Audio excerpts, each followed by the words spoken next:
Assalamualaikum warahmatullahi wabarakatuh. Waalaikumsalam warahmatullahi wabarakatuh. Oke, apa kabar semuanya? Alhamdulillah. Oke, masih semangat kan? Masih, Bu. Oke, lanjut hari ini kita akan masuk materi bahasa tentang bahasa baku. Ya, apa itu bahasa baku? Bisa dibaca?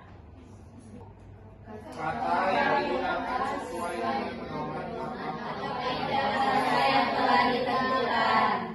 dan sesuai bahasa baku Ibu Kamus Bahasa Indonesia. Oke, baik. Kata baku adalah kata yang digunakan sesuai dengan pedoman atau kaidah bahasa yang telah ditentukan, yaitu ditentukan dalam KBBI. Ada yang tahu KBBI? Apa itu? Kamus Bahasa Indonesia.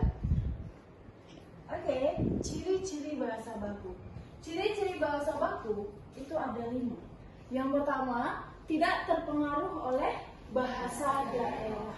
Jadi ciri-ciri bahasa baku itu yang pertama tidak terpengaruh oleh bahasa daerah. Yang kedua, tidak dipengaruhi bahasa asing. Yang ketiga, menggunakan imbuhan secara implisit. Dan yang keempat, bukan bahasa percakapan. Yang kelima, tidak mengandung arti pleonasme. Penjelasannya, yang pertama, tidak dipengaruhi oleh bahasa daerah. Dalam percakapan sehari-hari, biasanya kita akan cenderung menggunakan ragam bahasa yang bersesuaian dengan kebiasaan di daerah kita. Bahasa baku tidak dipengaruhi oleh bahasa daerah, seperti penambahan akhiran pada suatu kata, istilah atau sebutan tertentu, ataupun perubahan awal kata.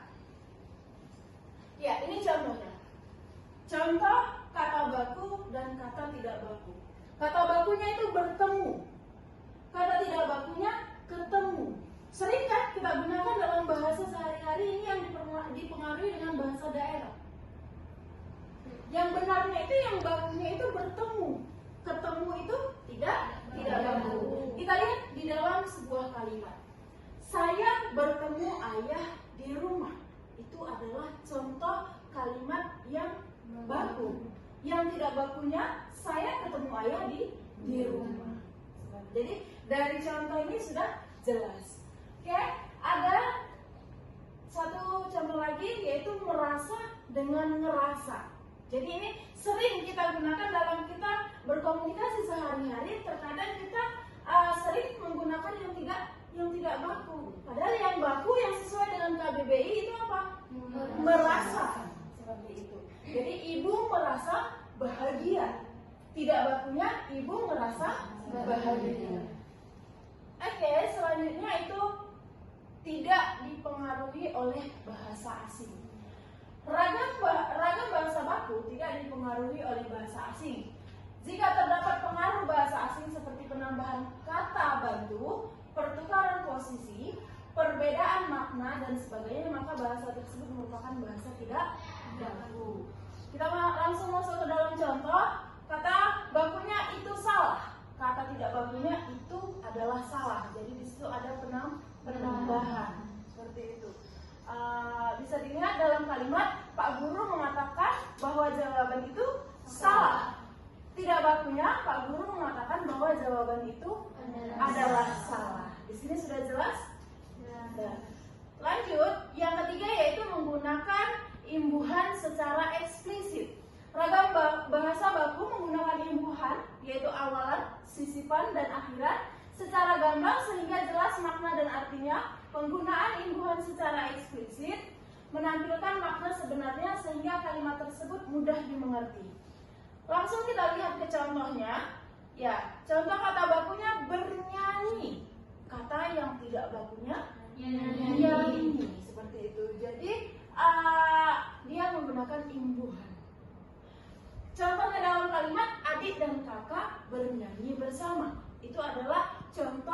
bakunya. Kalau yang tidak baku, adik dan kakak nyanyi bersama. Oke, yang keempat yaitu bukan bahasa percakapan. Ragam bahasa yang digunakan dalam percakapan sehari-hari umumnya merusak bahasa yang tidak baku dan bahasa pasaran. Bahasa yang baku bukan merupakan bahasa percakapan atau terdengar lebih formal atau resmi. Kita lihat di dalam contoh, kata tetapi. Tetapi itu adalah kata baku. Kata tidak bakunya tapi. Ini sering terjadi ya, ini sering kita gunakan. Adik sudah minta maaf, tetapi kakak masih marah. Itu adalah contoh yang bakunya. Contoh yang tidak bakunya, adik sudah minta maaf, tapi kakak masih marah. Seperti itu. Oke, selanjutnya yang kelima yaitu mengandung arti pleonasme. Pleonasme itu merupakan majas yang menggunakan suatu kata atau keterangan yang sebenarnya tidak diperlukan lagi karena arti kata tersebut sama dengan kata yang diterangkan pada pertanyaan yang sudah jelas maknanya. Kita lihat contohnya, yaitu kata maju. Itu adalah kata baku. Kata tidak bakunya itu di sini ada penambahan maju ke depan. Sudah jelas arti katanya itu maju pasti ke depan. Jadi tidak perlu lagi di situ ditambahi kata maju ke depan. Ya, sampai di sini paham? Jelas? Oke, kita lanjut. Ini ada fungsinya. Pasti sebenarnya fungsi bahasa baku itu kenapa kita harus menggunakan bahasa baku? Kan seperti itu kan? Ya, kenapa dalam keadaan yang resmi, yang formal, kita itu harus menggunakan bahasa baku? Ya, fungsinya yang pertama itu sebagai pemersatu, yaitu pemakaian bahasa baku dapat mempersatukan sekelompok orang menjadi satu kesatuan masyarakat bahasa. Yang kedua, fungsinya sebagai pemberi kekhasan. Pemakaian bahasa baku dapat menjadi pembeda dengan masyarakat pemakai bahasa lainnya. Yang ketiga, bahasa baku itu sebagai pembawa kewibawaan. Pemakaian bahasa baku dapat memperlihatkan kewibawaan pemakaiannya. Yang keempat, kerangka acuan. Bahasa baku menjadi tolak ukur benar atau tidaknya pemakaian bahasa seseorang atau sekelompok orang. Jadi ada 4 fungsi bahasa baku. Yang pertama sebagai pemersatu, yang kedua sebagai pemberi kekhasan, yang ketiga sebagai pembawa kewibawaan, dan yang keempat sebagai kerangka acuan.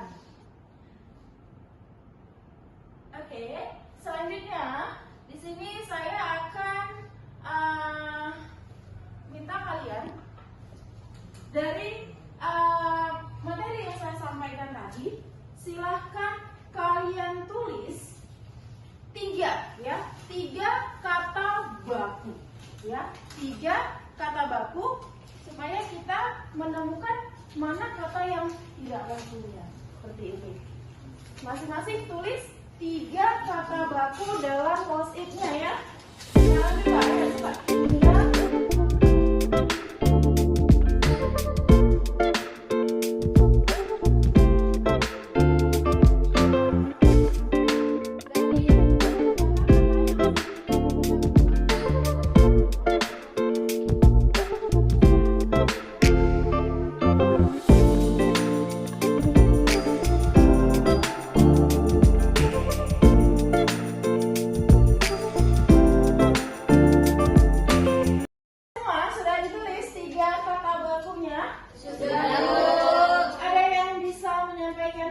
Ya, Dea, silakan ke depan. Yang pertama ada pergi. Ya, pergi itu adalah contoh kata baku. Kata tidak bakunya kira-kira apa? Pergi. Ya, yang kedua ada pintar. pintar. Itu udah kata baku. Ya, kata tidak bakunya pintar. Yang ketiga Apotek. apotek itu adalah contoh kata Baku. kata baku. Kata tidak bakunya Apotik. apotik. Jadi coba bisa diulang kakak, mana bakunya mana tidak bakunya, sebutkan. Yang tidak bakunya gigi, bakunya pergi. Yang bakunya pintar tidak bakunya pinter. Yang bakunya apotek, yang tidak bakunya apotik. Oke. Terima kasih, silakan kembali. Kata baku itu sering kita jumpai dalam percakapan sehari-hari atau dalam komunikasi kita sehari-hari seperti itu. Seperti sering kita katakan capek, ya kan? Capek. Itu kata baku atau tidak? Tidak baku. Seperti itu. Bakunya apa? Lelah. Seperti itu. Atau misalnya kalau kalian nih sering menyebutkan kata cantik, ya kan, sering cantik kali ada itu, gitu kan? Cantik kali ada itu. Sebenarnya yang bakunya itu apa? Cantik. Bahkan ada lagi kemarin sempat bilang apa? Cantik, ya kan? Cantik seperti itu. Nah, itu sudah menyalahi kaidah bahasa baku seperti itu. Jadi pada saat ini itu penggunaan bahasa baku itu banyak disalahgunakan, apalagi di kalangan mahasiswa, di kalangan anak remaja. Mereka banyak menyalahgunakan penggunaan bahasa baku dengan munculnya bahasa-bahasa alay. Ya, seperti itu. Dengan adanya bahasa-bahasa alay, dengan seiring perkembangan zaman dan teknologi pada saat ini, itu banyak yang merusak kaidah bahasa baku, bahasa yang sesuai dengan KBBI. Jadi kita seorang akademik, seorang mahasiswa itu harus bisa menggunakan mana yang baku, yang baik untuk digunakan dan yang benar untuk digunakan. Kita harus bisa memilahnya, mana yang dia kata baku yang memang benar ada dalam KBBI atau yang dia memang hanya dalam bahasa pasaran.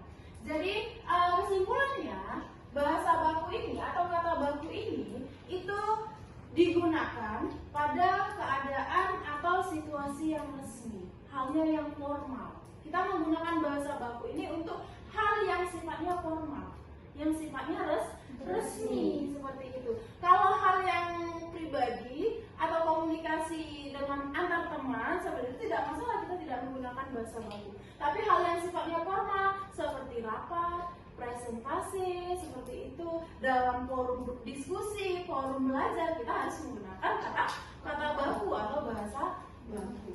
Oke, sampai di sini ada pertanyaan? Ada yang mau bertanya? Jelas? Jelas. Oke, sudah. Kalau sudah jelas, di sini saran saya, dalam keadaan yang resmi, dalam situasi yang resmi, kita harus menggunakan bahasa baku. Oke, sudah. Untuk pertemuan hari ini saya cukupkan di sini. Sampai di sini kita akhiri perkuliahan kita hari ini dengan sama-sama melafazkan hamdalah, alhamdulillah.